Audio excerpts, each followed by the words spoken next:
अस्सलाम वालेकुम। Kaif at auditor insurance. आज इंशाल्लाह हम आगे बढ़ेंगे अपना रिसीवेबल्स जो है उनके सब्सटेंटिव के ऊपर। सब्सटेंटिव प्रोसीजर्स आपको पता है हम डिस्कस कर रहे हैं। सबसे ज़्यादा इम्पोर्टेंट इसके अंदर हमारी अप्रोच है।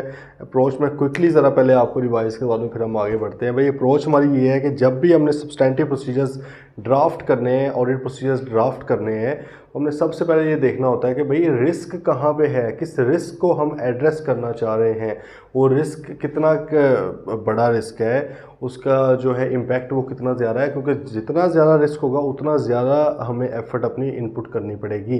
देन रिस्क जो है वो कौन सी एजर्शन से रिलेट कर रहा है, एजर्शन वाइज टेस्टिंग लाजमी है, इंतहाई इंपॉर्टेंट है।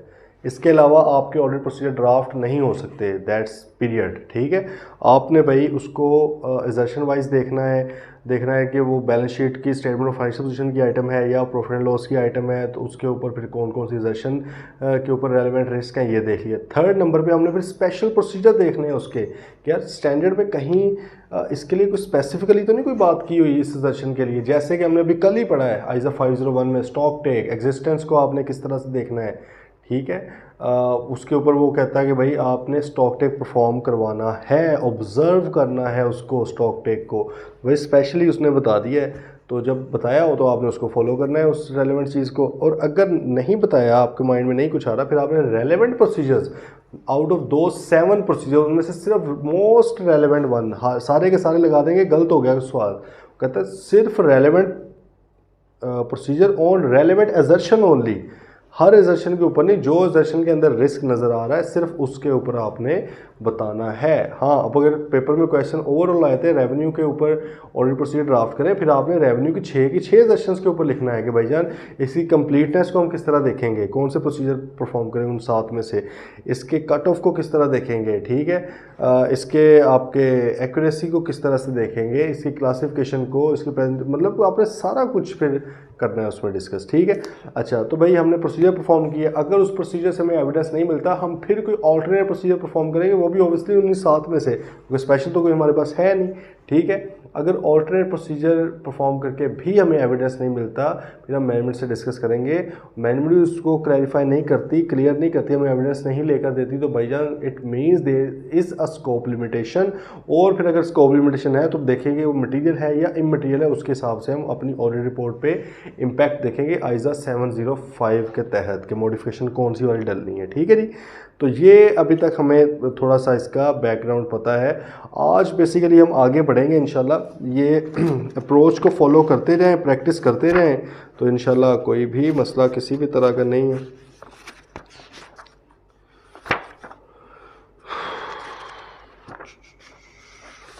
ठीक है जी, अच्छा हम चैप्टर 9 बेसिकली, अच्छा हम डिस्कस करने लगा 8 है, चैप्टर 9 हम कर रहे हैं जी। तो इसमें आपका आ जाता है trade receivables and pre payments को इंशाल्लाह आज हम देख लेते हैं। इसमें इंतहाई इम्पोर्टेंट आइजा 505 एक्सटर्नल कन्फर्मेशन भाई बहुत ही ज़्यादा इम्पोर्टेंट है ये चीज़, तो उसको भी देखेंगे। इसमें भी बेसिकली आप देख लेंगे स्पेशल प्रोसीजर एक बताया हुआ है स्टैंडर्ड ने, तो हम उसी को फॉलो करेंगे। मतलब है कि एविडेंस लेने के लिए सबसे ज़्यादा रेलेवेंट फिर चीज़ क्या होती है, अगर कोई स्पेशल प्रोसीजर ऑलरेडी बताया गया हो, ना बताया हो फिर हमें खुद सोचना पड़ता है, तो यहाँ पे तो बताया हुआ है। चलें जी बढ़ते हैं ज़रा इस तरफ। उसने कहा कि जी trade receivables and prepayments जो है इनको आपने किस तरह करना है। अच्छा, ट्रेड रिसीवेबल का आपको पता है, ट्रेड डेट्स भी इसको बोला जाता है, अकाउंट्स रिसीवेबल भी बोला जाता है। मतलब है कि जो कस्टमर्स को उधार पे चीज़ें दी हैं आपने, गुड्स या सर्विसेज सेल की हैं, अपनी जो सेल्स हैं आपकी सेल्स, क्रेडिट सेल्स, वो ट्रेड रिसीवेबल होती है। ठीक है, इसके अलावा अगर आपने कोई लोन्स भी आप दे सकते हैं किसी को, एडवांसेस वगैरह भी, वो अलग से शो होते हैं। ट्रेड रिसीवेबल या ट्रेड डेट्स या डेटर्स या अकाउंट्स रिसीवेबल, इसका मतलब प्योरली ये होता है कि क्रेडिट सेल्स जिनको की गई थी और उनका बैलेंस 30 जून पर पेंडिंग है, आपने उनसे इतने पैसे लेने हैं, this is your current asset, you know that obviously. अच्छा, अब दूसरी चीज़ आ गई प्री पेमेंट्स। प्री पेमेंट क्या होती है कि भाई कोई आपका एक्सपेंस है तो फ्यूचर में होना था, लेकिन आपने ऑलरेडी उसको पे कर दिया हुआ है, अभी इनकर नहीं हुआ। इनकर होने से मुराद क्या है कि अभी वाकया नहीं हुआ वो वाला एक्सपेंस, लेकिन आपने पहले से पेमेंट कर दी है। मिसाल के तौर पे आपने एडवांस में रेंट पे कर दिया है, आपने एडवांस में सैलरी पे कर दी है, आपने एडवांस में कोई लाइसेंस फ़ी है अभी ड्यू भी नहीं थी, आपने पहले पे कर दी है। तो these are called prepayments and you know that these are also current assets. ये भी करंट एसेट्स आपके प्री पेमेंट्स भी होती हैं। ये पता है ना भाई, ये बेसिक सी बस बात थी, पहले हमने ये डिस्कस कर ली है। अब आगे चलते हैं जी। देखें, जब हम ट्रेड रिसीवेबल्स को देखते हैं तो हमारे पास बैलेंस शीट जब आती है, for example XYZ limited company है, स्टेटमेंट ऑफ फाइनेंशियल पोजीशन है इसकी, यहाँ पर क्या लिखा होता है, एज एट फॉर एग्जांपल 30 जून 2023, यही लिखा होता है ना। तो एज एट का मतलब क्या होता है कि भाई इस डेट तक, पहले से लेकर, बीच में मूवमेंट भी आई होगी, चीज़ें आई गई हैं वॉट, लेकिन इस डेट तक क्या बैलेंसेस हैं, बैलेंसेस की बात। इसका पहले नाम भी क्या होता था, बैलेंस शीट होता था ना इसका नाम, मतलब है कि बैलेंसेस लिखे जाते थे। 3 चीज़ों के बैलेंसेस, कौन कौन से भाई, 3 चीज़ों के balances, equity, liability and assets. ठीक है, ये 3 चीज़ों के बैलेंसेस आप लिखते थे। तो अब इन्हीं एसेट में फिर आपके 2 तरह के आते हैं, एक होते हैं नॉन करंट एसेट और एक होते हैं आपके current asset. Non current asset में आम तौर, अभी हमने मतलब जो पढ़े हैं उसमें आपको पता है कि हमने पीपी पढ़ लिया है, या टेंजिबल जिसको आप करें, और इनटेंजिबल्स पढ़े हैं। ठीक है, इसके अलावा आपको पता है कि लॉन्ग टर्म डिपॉजिट्स या इन्वेस्टमेंट वगैरह भी, इस तरह की चीज़ें भी आ सकती हैं। करंट एसेट में भी आपको पता है इन्वेंट्री हमने देख ली है, कैश इन बैंक हम देख लेंगे, रिसीवेबल्स हम देखने लगे हैं। ठीक है, प्री पेमेंट्स वगैरह हैं, शॉर्ट टर्म लोन्स वगैरह दिए हुए जो हैं वो भी आए थे। तो ये कुछ चीज़ें हैं। ठीक है, अच्छा तो बात हो रही थी जी बैलेंस की। तो हमने, क्योंकि देखें बैलेंस को कंफर्म करना है, यहाँ पे प्रॉफिट एंड लॉस के अंदर उसको क्लास ऑफ ट्रांजेक्शन भी इसीलिए बोला जाता है कि उसमें ड्यूरिंग द ट्रांजेक्शन्स को आप देख रहे होते हैं, रेवेन्यू एक्सपेंसेस वगैरह को, यहाँ पे आप बैलेंसेस को कंफर्म कर रहे होते हैं। अब 6 की 6 एजर्शंस हैं, इनके ऊपर भी सारी एजर्शंस ही हैं, ऑब्वियसली सारी की सारी एजर्शंस ही देखनी होती है, लेकिन अगेन ज़्यादा एफर्ट, ज़्यादा टाइम किसके ऊपर लगाना है, those which are more risky, जिन एजर्शंस के अंदर रिस्क मौजूद है। ठीक है, अब ज़रा सोचें लॉजिकली कि 6 एजर्शंस हैं आपके पास रिसीवेबल्स की, और प्री पेमेंट्स भी, प्री पेमेंट छोटी सी चीज़ है, तो मेनली रिसीवेबल्स की। तो भाई इसके अंदर ज़्यादातर रिस्क कहाँ पे पाया जा सकता है? अगर मैं बात करूँ इनके राइट्स एंड ऑब्लिगेशंस की, कि क्या ये हमारे ही रिसीवेबल हैं। ठीक है, राइट्स का मतलब यही ना कि ये जो लिखे हुए हैं क्या कंपनी के ही हैं, कंपनी की ओनरशिप है, कंपनी ने ही पैसे रिकवर करने। ये तो नहीं है कि किसी डायरेक्टर के थे इन्होंने इधर लिख दिए। रिस्क मौजूद हो सकता है, लेकिन मेरे ख्याल में इतना बड़ा तो नहीं लग रहा, क्योंकि ये लिंक्ड होती है सीधी सीधी चीज़ सेल्स वगैरह के साथ। तो सेल्स इनवॉइसेस से भी बड़ा इजीली पता भी लग ही सकता है। तो कोई ना इतना ज़्यादा रिस्क नहीं है। ऑब्वियसली रिस्क मौजूद है, जब कंपनी ने कर्जे शर्जे लेने होते हैं ना, कंपनी विंडो ड्रेसिंग करती है, कॉस्मेटिक्स करती है, अपने फाइनेंशियल्स का एसेट्स को बढ़ा चढ़ा के ओवर स्टेट करके दिखाना, पॉजिटिव चीज़ें दिखानी, एक्सपेंसेस लाइबिलिटीज़ वगैरह को कम करके दिखाना, तो वो फिर हो सकता है कि उधर तो चीज़ हो। लेकिन अगर मैं वैसे ज्यूम करूँ तो इतना कोई इसमें ज़्यादा रिस्क नहीं आता।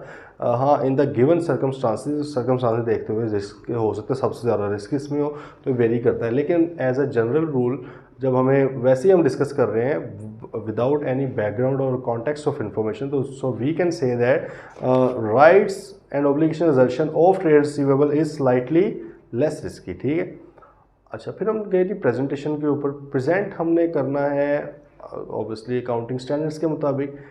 इसके अंदर मसाइल हो सकते हैं कि मैं कोई डिस्क्लोजर ना दूँ। मेरे ख्याल में इसके कोई डिस्क्लोजर इतने हैवी हैं नहीं कि तो छुपाए जाएं। डिस्क्लोजर क्या होते हैं, नोट्स, एक्सप्लेनेटरी नोट्स।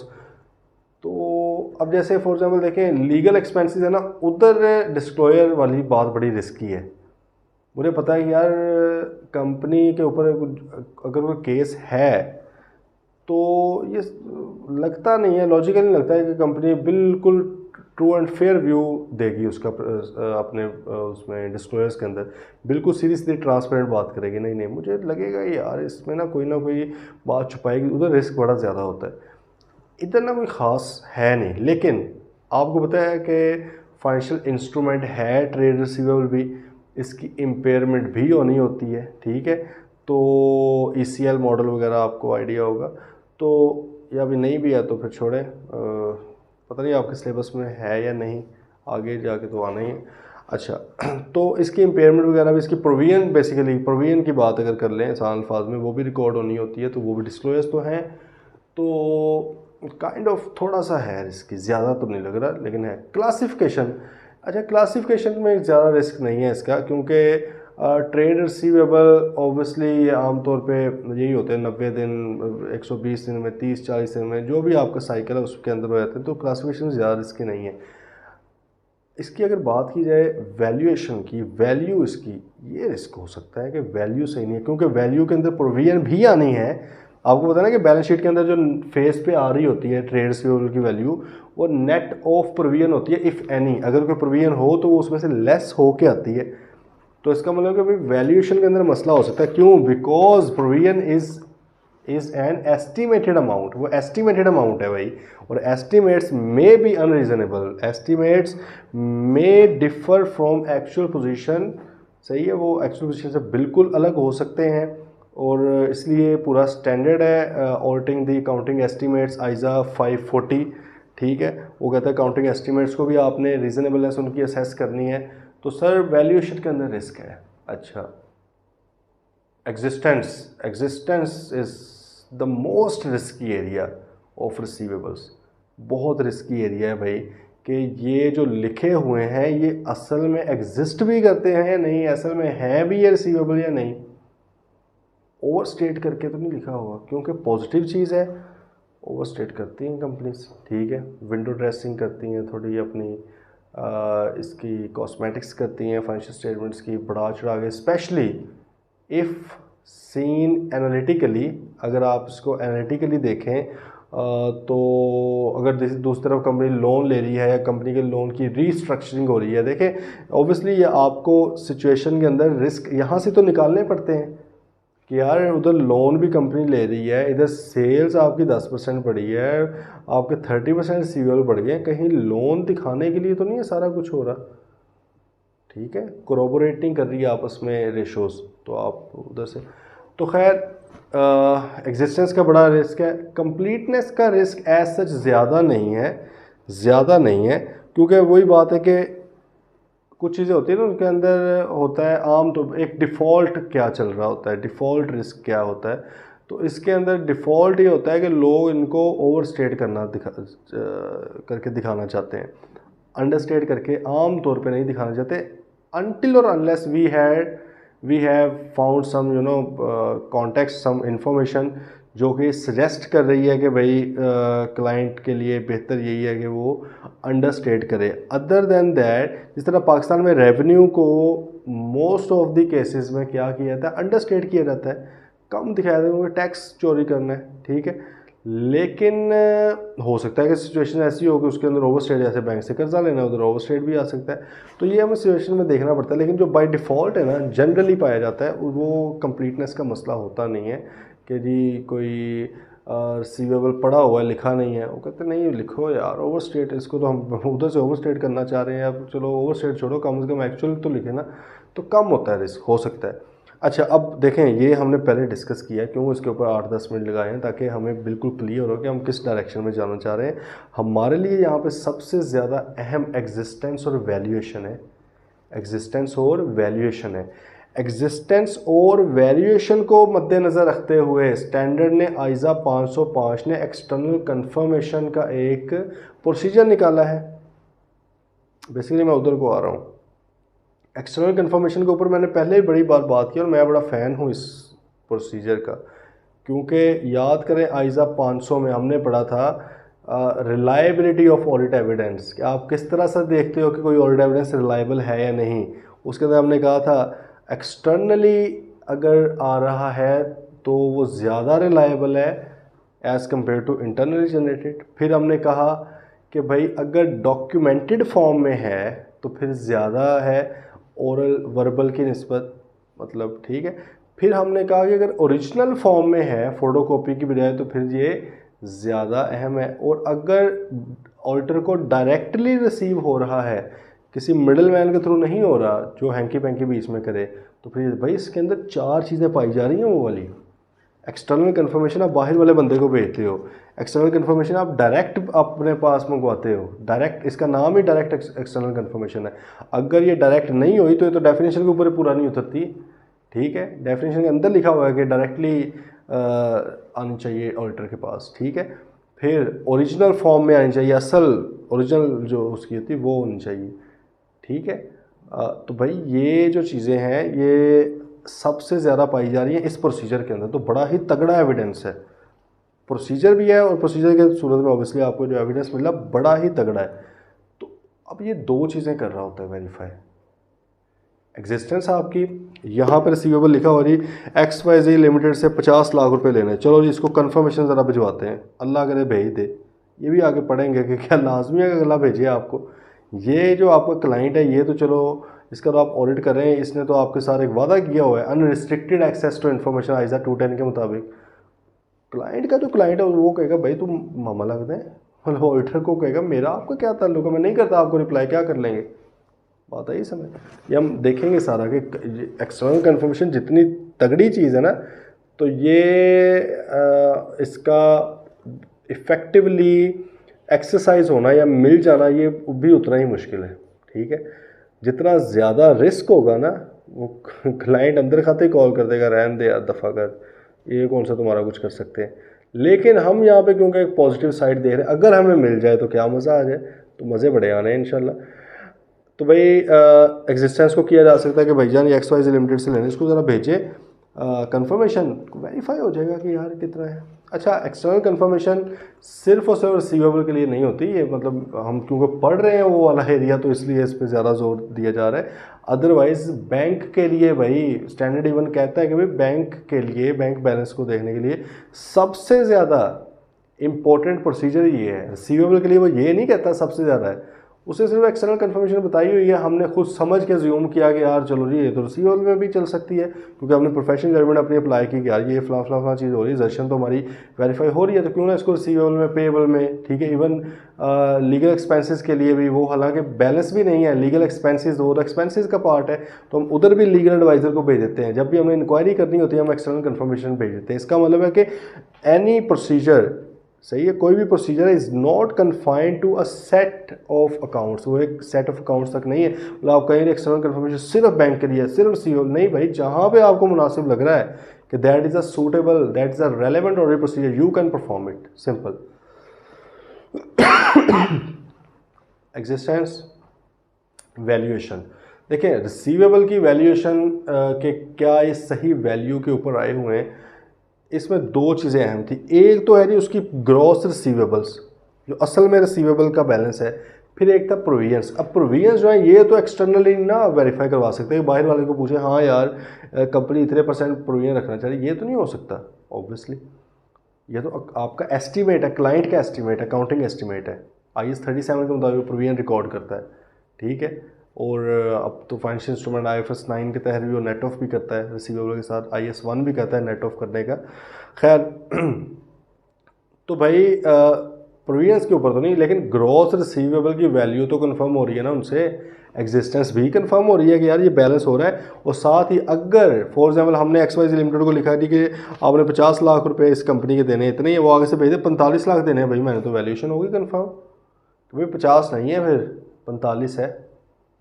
फिर जो मसला आया रिकन्सिलिएशन, ये नहीं कि भाग के हो मिस्टेटमेंट लग गई, मिस्टेटमेंट लग गई, ये नहीं हरकत करनी। मैनेजमेंट के पास जाना है कि सर जी आपने 50 बोला हुआ है, लेजर में 50 लिखा हुआ है, वो कह रहा है 45 है ना, रिकनसाइल करवाएं। अब वो आपको रिकनसाइल करवाएगा अगर तो हो सकता हुआ, नहीं तो वो कहेगा यार नहीं ये फ़र्क है, ये ना एडजस्टिंग एंट्री पास करनी, वो भी अच्छी बात है। अगर वो फिर भी ठीक हो रहा है, नहीं 50 लाख ही है, फिर आप कहेंगे यार नहीं मैंने तो एविडेंस लिया, मैं तो मुतमिन हूँ कि वो बंदा क्यों गलत देगा, तो मेरे मुताबिक मिसस्टेटमेंट बनती है। बात आई समझ? अच्छा, तो अब वैल्यूएशन भी भैया आप उधर से कंफर्म करवा सकते हैं। तो भाई ये थोड़ी तमहीद ज़रूरी थी। अब आ जाए ज़रा कन्फर्मेशन ऑफ रिसीवेबल्स के ऊपर। The balance for trade receivable is usually a material amount, a significant amount of audit work on trade receivable is therefore likely to be needed. The principal risk of misstatement, वो कहते हैं आमतौर पे इसमें क्या risk है miss statement के receivables में।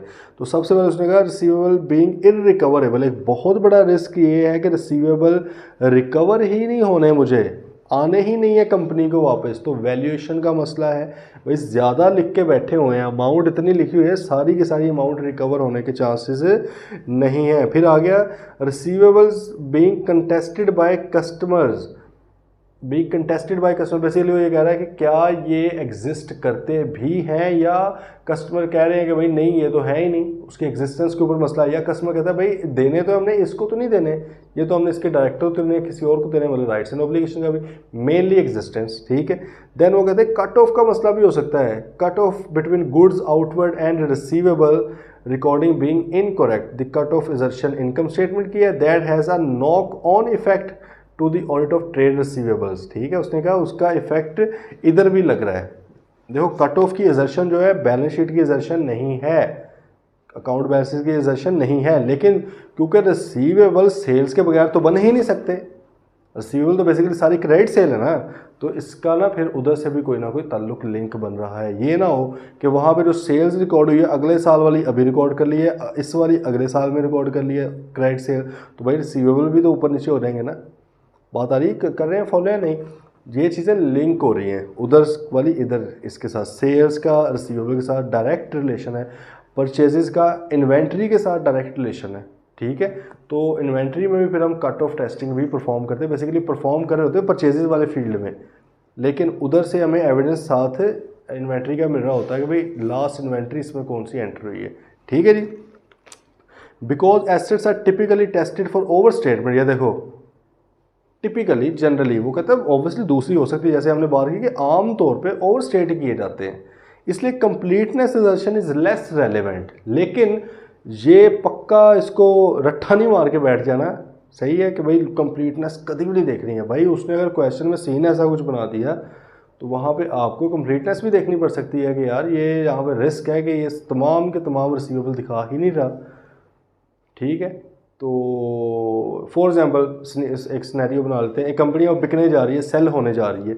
अब उस कंपनी ने कहा कि यार जब मैं सेल होऊंगा तो जो मेरा बायर है वो मेरे सारे रिसीवेबल्स भी ख़रीद रहा है, ठीक है, तो क्यों ना कुछ रिसीवेबल छुपा लूँ, मैं दिखाऊँ ही ना। अगर सिनेरियो इस तरह का बना दिया जाए, ठीक, और आप उस कंपनी ऑडिट कर रहे थे कि जो कि आगे बिकनी है जाके, तो आपको वहाँ पे ये सारी इन्फॉर्मेशन पता है कि यार ये बिकनी भी है और सेल होनी है, बिकनी बिकनी ना समझ लेना, तो वो ये सेल होनी है, ठीक है। तो आपने कहा कि यार इसमें पहले भी इनके बारे में कभी कभी आती थी इन्फॉर्मेशन, गलत इन्फॉर्मेशन दे देते हैं, फाइनेंशियल स्टेटमेंट में पूरी इन्फॉर्मेशन देते, तो हो सकता है कि कंप्लीटनेस का वहाँ पे मसला है। अदरवाइज जनरली स्पीकिंग आपका जो है एसेट्स होते हैं ओवरस्टेट होते हैं, तो इसलिए कंप्लीटनेस का एज सच इशू नहीं है।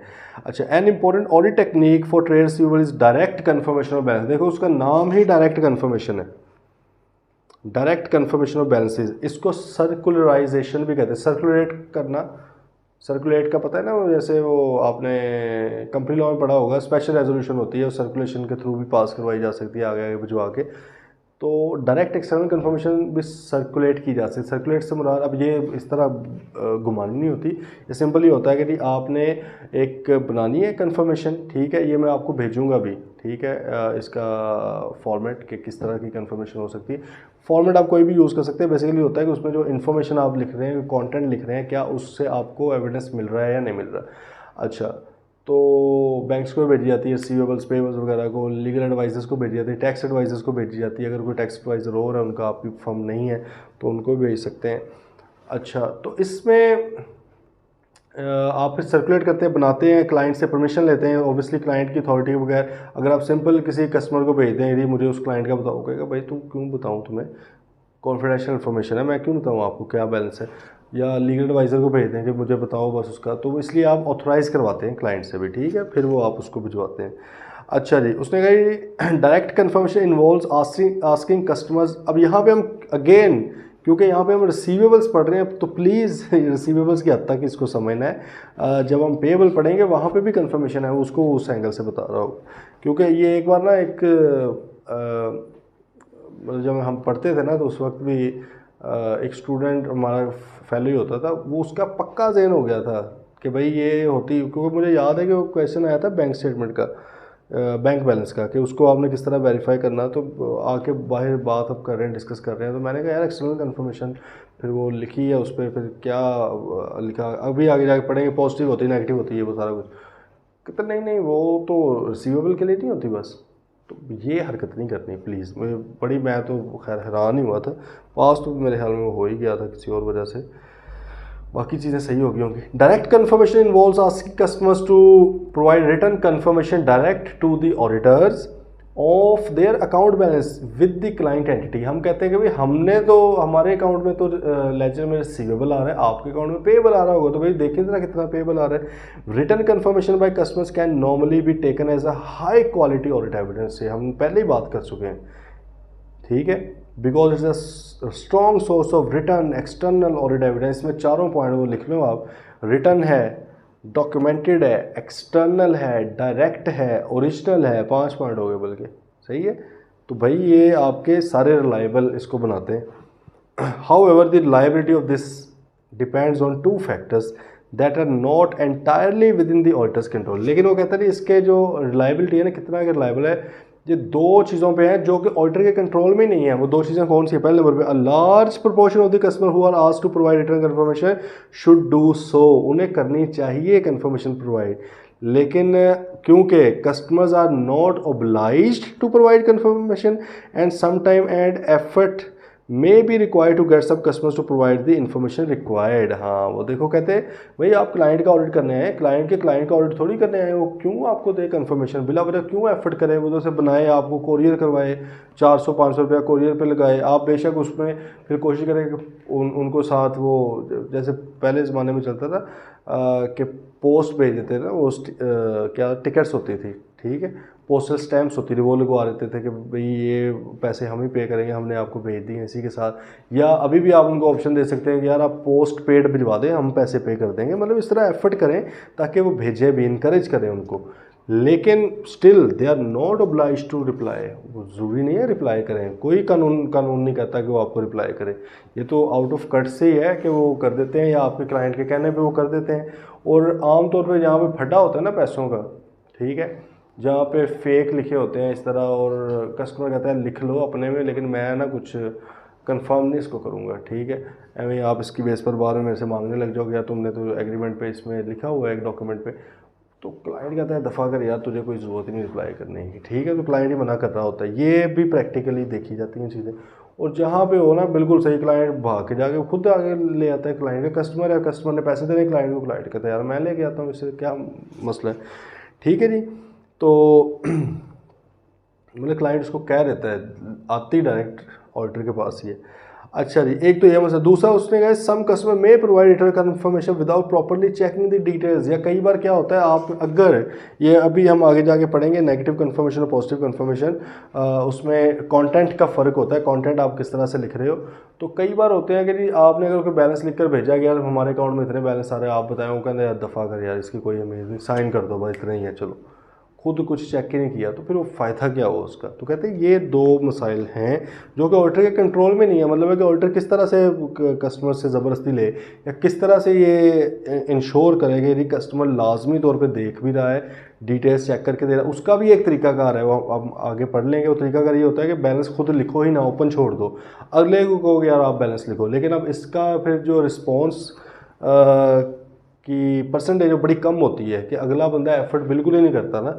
कुछ होते हैं वो कहते हैं ज़रूरत क्या है भाई, हम लेजर खोलें उसका, पार्टी को देखें, क्यों करें, ठीक है। एक है बनी बनाई चीज़ आ गई, उस पर साइन कर दी है, वो इजी है, लेकिन वो लेस रिलायबल है ऑब्वियसली, ठीक है, कि हमें कहीं ना कर दी हो। दूसरा है कि आप खुद ढूंढ कर जवाब दें, वो फिर उसमें इतनी एफर्ट नहीं करते, क्योंकि अगेन आपने ये बात समझनी है कि उनका फ़ायदा कोई नहीं है कस्टमर्स का, उसका क्या फ़ायदा है इस चीज़ पे, या तो आप उनको पैसे दे रहे हो इस काम के। As discussed about the auditor will be concern to check that balance for trade receivable is not overstated. The confirmation process therefore based on the company's own list of receivable ledgers customer account balance, this is the main accounting record used in this part of the audit. तो भाई आपने जो receivable के balances होते हैं आपने वो लेने हैं, उनमें से सैम्पल बेसिस पे उठाते हैं जी कि ये इतनी पार्टीज़ हैं, इनको हम कंफर्मेशन भिजवाना चाह रहे हैं, तो फिर आप भिजवा देते हैं। Direct confirmation receivable is intended to check the following assertion. वो कहता है ये एजर्शंस आप उसमें से चेक कर सकते हैं।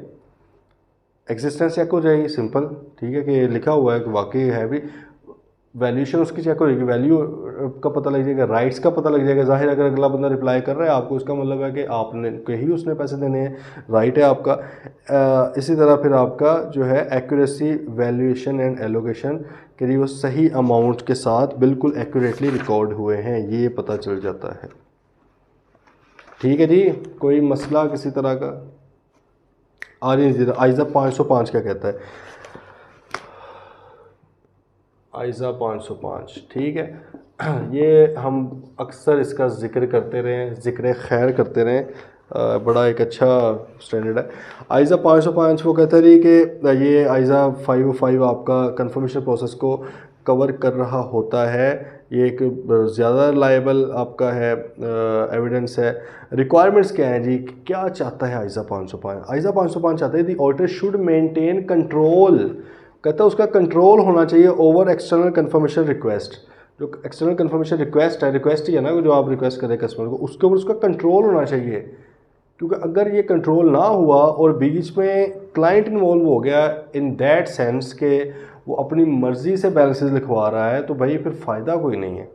डायरेक्टली आपका कंट्रोल होना चाहिए, आपका डॉक्यूमेंट है, या आप भिजवा रहे हैं, आपका प्रोसीजर है, ठीक है, तो आपका पूरा इसके ऊपर कंट्रोल होना चाहिए। वो किस तरह कहते हैं जी, आपका कंट्रोल होना चाहिए including deciding on the information to be confirmed या रिक्वेस्टेड। पहले तो ये भी आप डिसाइड करें, कोई और नहीं करेगा, आप डिसाइड करें कौन कौन से बैलेंसेस को आपने कंफर्म करवाना है।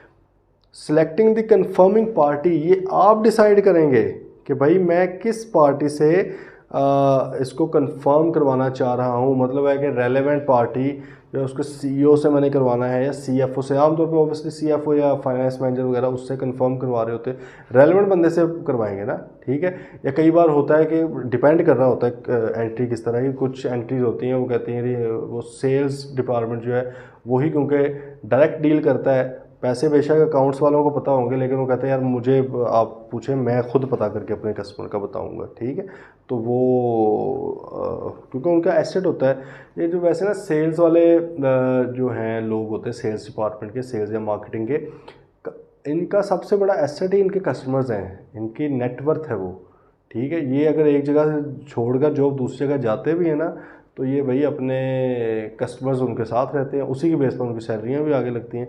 हम लोग ना एक प्रैक्टिकली आपको एक बार बताता हूँ कि एक ऑडिट हम कर रहे थे क्लाइंट का, तो उसमें हमने कंफर्मेशन भिजवानी थी। अब हम सीएफओ साहब से कह रहे हैं कि ये फ़लाँ पार्टीज़ को हमने मतलब कि कंफर्मेशन भिजवानी है आपकी, तो इसका बताएं कि किस तरह मतलब इनकी डिटेल्स दे दें। वो भाई कहे नहीं मैं तो कुछ भी नहीं बता सकता, ये आपको सेल्स वाले बताएंगे। सेल्स वालों के पास गए, सेल्स वाला कहे कि यार आप लेकर आओ डॉक्यूमेंट बना के, मैं खुद उसको पढ़ूंगा, मैं देखूंगा, मैं भिजवाऊंगा। हमने कहा नहीं आप नहीं भिजवा सकते, हमने भिजवाना है और हमें ही आना चाहिए। वो कहते नहीं यार मैं आपको नहीं आएगा, ये मैं मंगवा के दूँ। मतलब वो बड़ा ज़्यादा वो हुआ पड़ा था, समझ लें पोजेसिव थोड़ा सा अपने कस्टमर्स को लेके कि यार कहीं कस्टमर ना मेरे मार लें अगर ये डायरेक्ट कांटेक्ट में उनके साथ आए। वो कहते हैं डायरेक्ट नहीं मैं आपको बात करने दूंगा। अब वो उसका मसला था, तो इसलिए ऑब्वियसली वहाँ पर जब डायरेक्टली आप कर ही नहीं पा रहे तो फिर एक्सटर्नल कंफर्मेशन इररेलेवेंट सा और अनरिलायबल एक प्रोसीजर बन जाता है। हमने कहा दफ़ा करो भाई, हम खुद ही कर लेते हैं, कुछ और प्रोसीजर ऑल्टरनेट परफॉर्म कर लेते हैं। अच्छा जी, तो भाई सिलेक्टिंग द कंफर्मिंग पार्टी, किससे कंफर्म करवाना वो करें। डिज़ाइनिंग द कंफर्मेशन रिक्वेस्ट, उसको डिज़ाइन करें। डिज़ाइन से मुराद क्या है, कंटेंट बनाए उसका, क्या क्या उसके ऊपर आपने लिखना है। Including an instruction for responses to be send directly to the auditor, उसमें लाजमी तौर पे लिखेंगे आपने प्लीज़ अपना जो जवाब है ना वो कंपनी को नहीं भिजवाना, वो डायरेक्टली हमें भिजवाना है। कंपनी को भिजवाएं, पता लगे कंपनी उसको फोर्ज कर ले, चेंज कर ले, चीज़ों को मॉडिफाई कर ले। And follow up confirmation request, follow up से मुराद है कि अगर आपने एक रिक्वेस्ट की है कंफर्मेशन की, उसका रिप्लाई नहीं आया तो कुछ देर बाद फॉलो अप करें, उनको दोबारा एक रिक्वेस्ट करें, ईमेल चाहे कर ले, कॉल कर लें। अगर कॉल्स अगेन वही बात है, क्लाइंट अपने कस्टमर्स के नंबर शंबर आपको नहीं देता, आपको कहता है ऑफिशियली करो जो करना है, लेटर भेजो उनको, और फिर एक लेटर भेज देते हैं reminder sir please follow up कर रहे हैं, वो करते हैं ज़रा, साइन तरले वाली बात है। तो भाई आपने 4 चीज़ों के ऊपर अपना कंट्रोल रखना है। एक तो ये है कि कौन सी पार्टीज़ को आपने भेजना है और कौन सी इन्फॉर्मेशन आपने कंफर्म करनी है, ठीक है। फिर ये है कि आपने जो उसको डिज़ाइन करना है कंफर्मेशन लेटर को, क्या क्या उसके अंदर कंटेंट होना चाहिए, और उसमें स्पेसिफिकली आपने लाजमी मेंशन करना है कि जी इसका जवाब डायरेक्टली ऑडिटर को आपने भेजना है। और जब तक कंफर्मेशन नहीं आती 1-2 फॉलो अप रिक्वेस्ट लाजमी कर लेनी चाहिए, ठीक है। अब उसने कहा all the letter to customer is sent out by the auditor it must contain authorisation. ये पहले ही बात हो गई है कि भाई बगैर ऑथराइजेशन के आपको तो मुंह लगाना ही नहीं है, उन्होंने वो क्यों आपको इन्फॉर्मेशन दे, तो उसके ऊपर ऑथराइजेशन होती है क्लाइंट की तरफ से, जो आप देख सकते हैं। अब इन्होंने कहा an example of the form that this letter might take is shown letter. ये आगे जाके ना इन्होंने एक शक्ल से भी बनाई हुई है, अगले पेज पे आप देखेंगे ना, इस तरह की आमतौर पे लेटर आपका होता है। आपके लेटर हेड के ऊपर बन जाता है, या कई बार क्लाइंट के लेटर हेड के ऊपर भी आप बना सकते हैं, लेकिन उसमें फिर एड्रेस वगैरह आप अपना नीचे देते हैं कि यहाँ पे आपने भेजना है, ठीक है जी। तो ये चीज़ आप कर लेते हैं।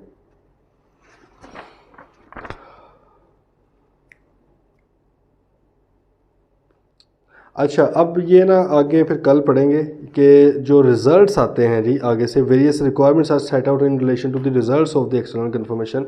एक्सटर्नल कन्फर्मेशन के रिजल्ट्स को आपने किस तरह से देखना है, ये इंशाल्लाह फिर आगे कल चलेंगे। आज बुनियादी हमने बातें की हैं कन्फर्मेशन के वाले से, उसको प्लीज़ आपने क्लियर रखना है अपना, तो फिर बाकी इंशाल्लाह कल आगे चलते हैं, ठीक है जी।